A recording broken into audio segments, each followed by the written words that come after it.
बिस्मिल्लाहिर्रहमानिर्रहीम। अस्सलामुअलैकुम नाज़रीन, प्रोग्राम रोज़ा और सेहत में खुश आमदीद। मैं हूँ आपके साथ फ़ैज़ा रियाज। रोज़ाना हम आपके लिए लेकर आते हैं मुफीद मशवरे ताकि आपकी सेहत ठीक रहे, रोज़े को आप भरपूर तरीके से निभा सकें। और हमारे साथ खुसूसी मेहमान होते हैं, हमारे साथ डाइटिशियन होती है, न्यूट्रिशनिस्ट होते हैं, कुछ डॉक्टर्स होते हैं, ताकि आपकी सेहत से रिलेटेड जो भी आपको मसले मसाइल हैं वो हम इनसे जानते हैं। तो आज हमारे साथ एक स्पेशल न्यूट्रिशनिस्ट मौजूद है, सारा फारूकी। अस्सलाम वालेकुम सारा, कैसी हैं आप? मैं ठीक हूँ, आप कैसी हैं? अल्हम्दुलिल्लाह फाइन। रमजान कैसा गुजरा आपका? बहुत अच्छा गुजर है। बहुत अच्छा गुजर है। भाई आप तो न्यूट्रिशनिस्ट, आपको पता होगा कौन सा फूड खाना है जिससे जो है वो भूख कम लगे और प्यास कम लगे। तो आप भी हमें बताइए कि हम ऐसा कौन सा खाना खाएं जिससे हमें भी भूख तो नहीं खाए, प्यास कम लगे। मैं बता सकती हूँ बहुत सारी ऐसी चीज़ें जो आप इंक्लूड कर सकते हैं अपनी डाइट के अंदर। हाइड्रेशन की जहाँ तक बात है, पानी का ज़्यादा से ज़्यादा इस्तेमाल करें अफ्तारी और सहरी के बीच में।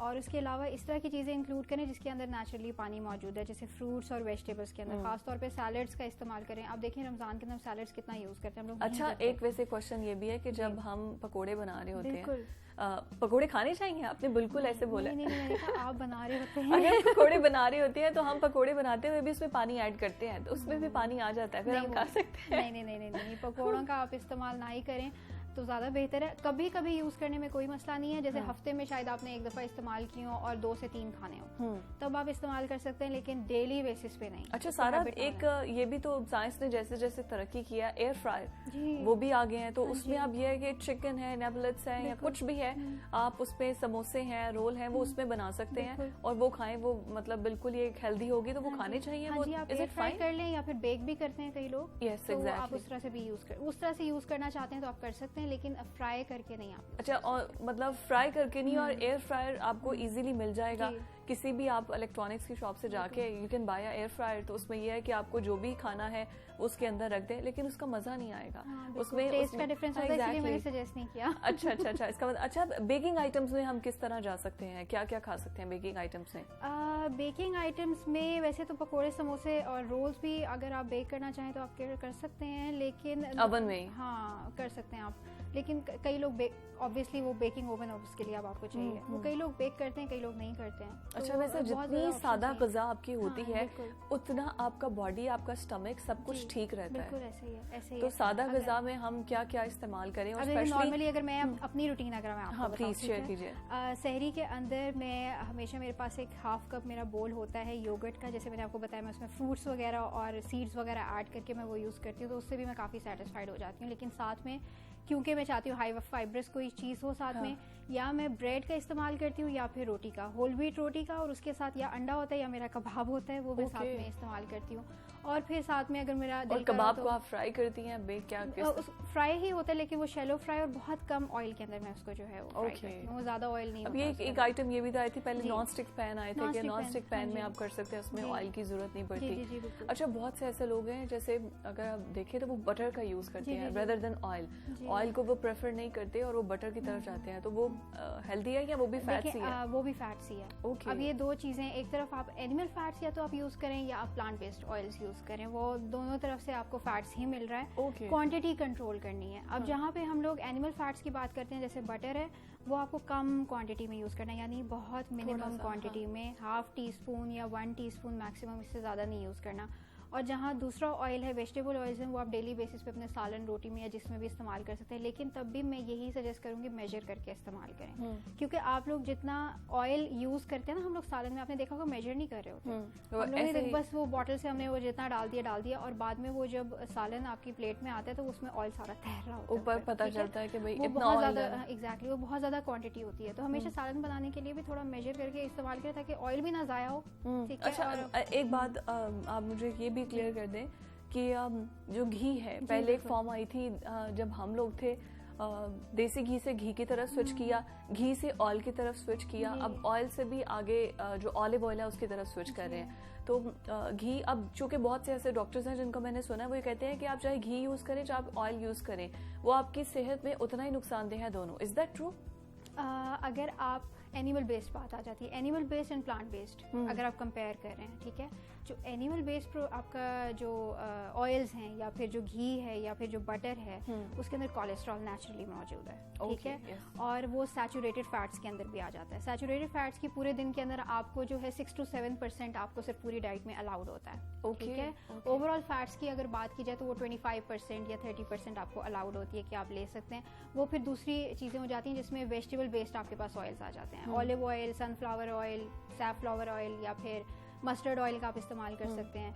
आप जो है नट्स का इस्तेमाल करें, इनमें जो है नेचुरली जो है आपको वो ऑयल जो है मिलता है। exactly. लेकिन बात वही होती है कि क्वांटिटी कंट्रोल करनी होती है। इट्स ऑल अबाउट क्वांटिटी, आप कितनी यूज कर रहे हैं। अगर आप कंपेयर करना चाहते हैं कि एनिमल फैट्स और प्लांट बेस्ड फैट्स को कंपेयर करना चाहते हैं, जो एनिमल फैट्स है उसको कम यूज करें एज कंपेयर टू जो प्लांट बेस्ड ऑयल्स है, वो आप उससे थोड़ा सा ज्यादा आप वो यूज कर सकते हैं। ओके, मतलब ये थोड़ा इतना मार्जिन है। मैंने कहा चले हम मौजूद हैं तो उससे आपसे ये भी चीज क्लियर कर लें, क्योंकि मुझे ये था ऑयल किसी भी किस्म का उसने अंदर जाके करना तो फैट ही है ना, फैट्स ही है, लेकिन आप देखें आपको नेचुरली फैट्स चाहिए। Okay, carbohydrates, proteins, fats important है आपकी डाइट के लिए। अगर आप किसी भी वजह से कट डाउन कर रहे हैं, जैसे कई लोग कहते हैं कि बिल्कुल ही चिकनाई छोड़ दो और हम ऑयल्स नहीं लेंगे तो हमारी बॉडी में फैट्स नहीं जाएगा, ऐसा नहीं होता। आप जो भी खाएंगे, रिक्वायरमेंट है आपकी बॉडी की, आप जो भी खाएंगे आपकी बॉडी फिर वो क्या करेगी, जो भी आपने खाया हुआ है वो उसमें से फैट्स को बनाना शुरू कर देगी, जो भी आपने खाया। और वो जो खुद से फैट्स बनाती है that is a bad fat, जो कि आपका कोलेस्ट्रॉल, ट्राइग्लिसराइड लेवल्स जो है वो इंक्रीज कर देती है। और कई लोगों का ये जो है कहना होता है कि हम लोग तो ऑयल्स और इस तरह की चीजें नहीं खाते तो हमारे क्यों कोलेस्ट्रॉल या हमारे ट्राइग्लिसराइड लेवल्स जो है इंक्रीज हो जाते हैं। वो इसी वजह से क्योंकि आप गुड फैट्स नहीं खा रहे हैं। ओके, ठीक है, गुड फैट्स जो है वो बैड फैट्स को रिप्लेस कर देता है और फिर उससे ये है कि आपके ये लेवल्स जो हैं ये भी डिक्रीज हो जाते हैं और आप जैसे कहते हैं कि हेल्दी लाइफस्टाइल के साथ कर सकते हैं। अच्छा, चूंकि आप चूंकि स्पोर्ट्स न्यूट्रिशनिस्ट हैं तो हमारे वो यंगस्टर्स या वो लोग जो कि जिम करते हैं, एथलीट्स हैं, एक्सरसाइज करते हैं, तो उनके लिए क्या हेल्दी रूटीन है रमज़ान में, प्लस एक्सरसाइज की टाइमिंग? ये क्वेश्चन इतने लोग मुझसे पूछते हैं कि हमें फिर एक्सरसाइज क्या करनी चाहिए, किस टाइम करनी चाहिए? ये डिपेंड करता है आपको क्या सूट करता है। फॉर एग्जांपल जो बहुत ज़्यादा जिम करते हैं या जो एथलीट्स हैं, अगर उनको लगता है कि वो अफ्तारी से पहले कर सकते हैं, एक वो बहुत अच्छा टाइम होता है जब आपकी कैलोरीज बहुत अच्छी बर्न होती है, हो जाती है राइट बिफोर अफ्तारी, अगर आप कर सकते हैं। अगर आपसे नहीं होता या आपको लगता है बहुत लेथार्जिक हो जाते हैं, वीकनेस होती है, कई लोगों को चक्कर आता है, तो आप यूँ कर सकते हैं कि अफ्तारी के बाद या डिनर के बाद आप कर सकते हैं। लेकिन एटलीस्ट आपके खाने के बीच में और आपकी जो एक्सरसाइज है उसके बीच में 1.5 घंटे का 2 घंटे का ब्रेक होना चाहिए। अगर आपने हैवी मील लिया है तो एटलीस्ट 1.5 से 2 घंटे का ब्रेक होना चाहिए। अगर आपने छोटा सा स्नैक लिया है लाइक अफ्तारी के बाद तो फिर आप आधे घंटे में जो है वो अपनी एक्सरसाइज आप कर वो जितनी मिनिमम एक एनर्जी थोड़ी देर के लिए चाहिए होती है वो आप लें और उसके बाद क्योंकि अगर आपने फ्रूट सैलेड या इस तरह की कोई चीज़ लिया वो जल्दी डाइजेस्ट हो जाएगा। लेकिन अगर आपने कोई प्रॉपर मील लिया है जिसमें रोटी, सालन और इस तरह की चीज़ें, वो डाइजेस्ट होने में भी 1.5 से 2 घंटे उसमें लग जाते हैं। अच्छा, इफ्तार से पहले की आप एक्सरसाइज, अच्छा वैसे I also plan for it कि मैं भी इफ्तार से थोड़ी देर पहले करूंगी, लेकिन हिम्मत ही नहीं होती, उठने को दिल नहीं करता कि सारा दिन में आपकी एनर्जी इतनी चली जाती है कि इफ्तार से पहले जिमिंग। तो फिर क्या आप नॉर्मल एक्सरसाइज क्या सजेस्ट करेंगे कि भाई ये आप कर लें? आप नॉर्मल कार्डियो कर सकते हैं। अगर आप स्लो पेस कार्डियो भी करें, जरूरी नहीं आपने हाई इंटेंसिटी वर्कआउट ही करना है, आप लो इंटेंसिटी ही करें लेकिन ड्यूरेशन बढ़ा दें, उससे भी आपको वही रिजल्ट्स मिल जाते हैं अगर आप हाई इंटेंसिटी वर्कआउट करें और आपकी ड्यूरेशन कम हो जाए। ठीक है, तो इस तरह से भी आप कर सकते हैं। इसमें यह है कि आपको बहुत ज्यादा जिसे कहते हैं वीकनेस भी नहीं होगी, चक्कर भी नहीं आएंगे, बस ये कि ड्यूरेशन आपको जरा लंबी रखनी। अब तो ऐसी एक्सरसाइज है जो आप बेड पर लेटे लेटे कर सकते हैं और कार्डियो तो वैसे ही बहुत एक अच्छा है, आपकी बॉडी को फ्लेक्सिबिलिटी मिलती है। और कार्डियो बेस्ट जिसे कहते हैं बेस्ट तरीका है जिससे आप अपना अगर वेट लूज करना चाहते हैं या फैट मास लूज करना चाहते हैं तो उसमें बहुत अच्छा, वो तमाम लोग जो कि डाइट तो कर रहे हैं लेकिन यह है कि हम कंसिस्टेंट नहीं होते, हम थोड़ी देर के लिए करते हैं उसके बाद छोड़ देते हैं, होती नहीं है या डिसहार्ड हो जाते हैं, तो वो उन लोगों को क्या सजेस्ट करती हैं आपके? मतलब एक तरफ पुश करना होता है ना कि नहीं भाई आप करें, नहीं भी लूज हो रहा वेट तो आप करें। तो अब इस टाइम मेरी तो कंडीशन वही है, तो मैंने कहा थोड़ी आपसे मोटिवेशन मिल जाए। इसमें ना सबसे पहले देखना ज़रूरी है कि आप क्यों डीमोटिवेट हो रहे हैं, मतलब कि क्या बिल्कुल ही वेट जो है ड्रॉप नहीं हो रहा है या स्टक हो गया, क्योंकि कई लोगों का वेट स्टक हो जाता है। या फॉर एग्जांपल 60 kg है तो वो वहीं पे स्टक है, वो हिल नहीं रहा। तो उसमें फिर आपको ज़रा एक्स्ट्रा एफर्ट करनी पड़ती है। उसमें 3-4 रीजंस हो सकती हैं। या तो आप इतनी एक्सरसाइज नहीं कर रहे डेली बेसिस पे, क्योंकि कई लोग जैसे 10 मिनट्स 15 मिनट्स के बाद ही थक जाते हैं कि बस यही हमारी एक्सरसाइज है।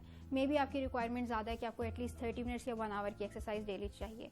दूसरा है कि या तो आपका कैलोरिक इनटेक बहुत ही लो है या बहुत ही ज़्यादा है। ये दोनों कंडीशंस में आपका वेट स्टक हो जाता है। कई लोग क्या करते हैं, अपना बहुत ही लो कैलोरिक प्लान फॉलो करना शुरू हो जाते हैं, 500-600 कैलोरीज का वो प्लान फॉलो कर रहे हैं और उनको लग रहा है कि उससे वेट लूज हो जाएगा, लेकिन नहीं होगा, वेट स्टक हो जाएगा किसी पॉइंट पे आके, थोड़ा सा लूज होके भी स्टक हो जाएगा। वो यही होता है कि आपकी बॉडी प्रिजर्व करना चाह रही होती है मैक्सिमम न्यूट्रिएंट्स बॉडी के अंदर, ठीक है, क्योंकि आपका ये नेचुरल मैकेनिज्म है। और अगर आपको बाहर से आप नहीं इनटेक करें, आपकी बॉडी को पता है कि आप बाहर से इतना नहीं खाने वाले हैं, तो वो मैक्सिमम प्रिजर्व करने की ये बॉडी इतना कुछ खुद ही सोच लेती है। बिल्कुल ऐसे ही है। देखिए अल्लाह ताला की तरफ से कि हमारी बॉडी नेचुरली खुद को प्रोटेक्ट करने की कोशिश करती है जब आप सोच रहे होते हैं कि हम मैक्सिमम नुकसान पहुंचाएं खुद को। एग्जैक्टली। तो कोशिश करें कि इतनी कैलोरीज का इंटेक करें कि वो आपकी पूरी एनर्जी भी ना जाए, मतलब आप पूरे दिन आपका सही गुजर जाए, अच्छा गुजर जाए, और साथ में आपकी कैलोरीज भी बर्न हो जाए। जैसे मेरे ऐसे बहुत सारे क्लाइंट्स हैं जिन्होंने बहुत पहले लो कैलोरिक प्लान फॉलो किया और जैसे ही उनकी मैंने कैलोरीज थोड़ी सी एक्सीड की हैं, उनका वेट ऐसे ड्रॉप हो गया। एग्जैक्टली।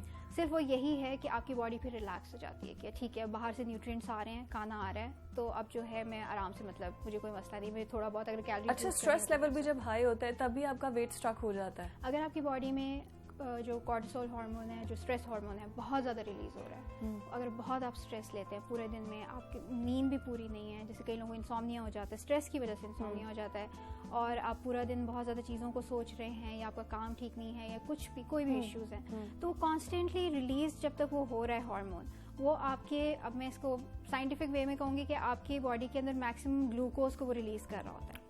जब आपके ब्लड स्ट्रीम में मैक्सिमम ग्लूकोज रिलीज होता है तो वो फैट्स में कन्वर्ट होना शुरू होता है, ठीक है, वो एक्सेसिव ग्लूकोज फैट्स में कन्वर्ट होता है और फिर आप वेट गेन करना शुरू हो जाते हैं। तो कोशिश ये करें कि अगर आपको स्ट्रेस भी हो रहा है तो मेडिटेट करें या योगा एक्सरसाइज करें, डीप ब्रीदिंग एक्सरसाइजेस करें, कि मतलब इतना ज़्यादा सर के ऊपर चीज़ों को सवारना ना करें।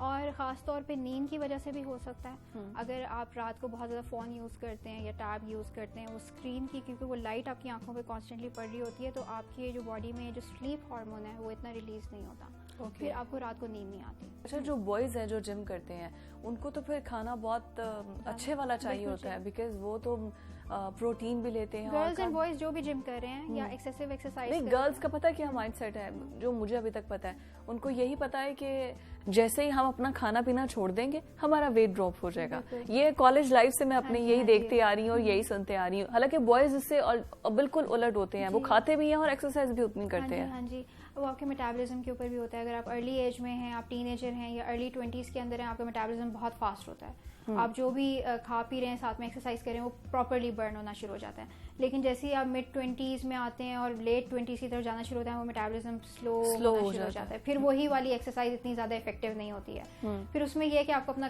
खाना जो है वो थोड़ा कंट्रोल करना पड़ता है। लेकिन वो लोग जो प्रॉपर एथलीट हैं या एक्सरसाइज करते हैं और डेली बेसिस पे करते हैं, वो डेली बेसिस पे बहुत ज़्यादा, जिसे कहते हैं, कैलोरीज बर्न कर रहे होते हैं, तो उनका इंटेक उतना ही ज़्यादा अच्छा होना चाहिए। मतलब मिनिमम भी मैं कहूँगी 1800 to 2500 कैलोरीज तो कहीं नहीं कहीं आप जो है बॉयज़ के लिए इंपॉर्टेंट है कि वो डेली बेसिस पे इसका इंटेक करें। और इसमें एक और चीज़ जो मैं ऐड करना चाहूँगी कि यूजुअली लोग जो है, अब बहुत सारे ओबीस लोग भी हैं जिनका वेट बहुत ज़्यादा है, वो अपने वेट को लेकर बहुत ज़्यादा परेशान होते हैं। उनके लिए कहूँगी कि थोड़ा सा ना स्ट्रेस थोड़ा कंट्रोल करने की कोशिश करें, इतना ज़्यादा इस चीज़ को हाइप ना बनाया जाए कि भाई ज़रूरी वेट लॉस करना है और जल्दी वेट लॉस करना है। आप खुद को टाइम दें, एटलीस्ट कुछ, जिसे कहते हैं 6 months 10 months, क्योंकि मैंने देखा है कि मेरे पास भी बहुत सारे ऐसे क्लाइंट्स होते हैं जो एक्सेसिव, जिसे कहते हैं ना, परेशान होते हैं सोसाइटी की वजह से भी, लोगों की वजह से, और कुछ अपने आप को लेके भी, क्योंकि कॉन्फिडेंस लेवल आपका लो होना। एग्जैक्टली, ड्रॉबैक्स हर किसी में होते हैं, लेकिन हमें आदत है कि हमने सिर्फ दूसरे को पिन आउट करना होता है कि भाई आपका ये मसला, आप मोटे हैं, आप काले हैं, आप ये हैं, आप वो हैं। लेकिन जब आप अपने आप को देखते हैं तो आपको खुद nobody is perfect. Exactly, nobody is perfect. तो आपको कहना ही नहीं चाहिए किसी को। ये मॉरल वैल्यूज हैं जिसपे हमें इस सोसाइटी को तो स्पेशली काम करने की जरूरत है। सारा, thank you so much for your time. हमने आपसे बहुत से मुफीद मशवरे लिए हैं जिन पर हम भी अमल करेंगे, कोशिश करेंगे कि हमें भी कोई पुशअप करता रहे और हम भी एक्सरसाइज करें। थैंक यू सो मच नाज़रीन, आज के प्रोग्राम से मुझे इजाजत दीजिए। अल्लाह हाफ़िज़।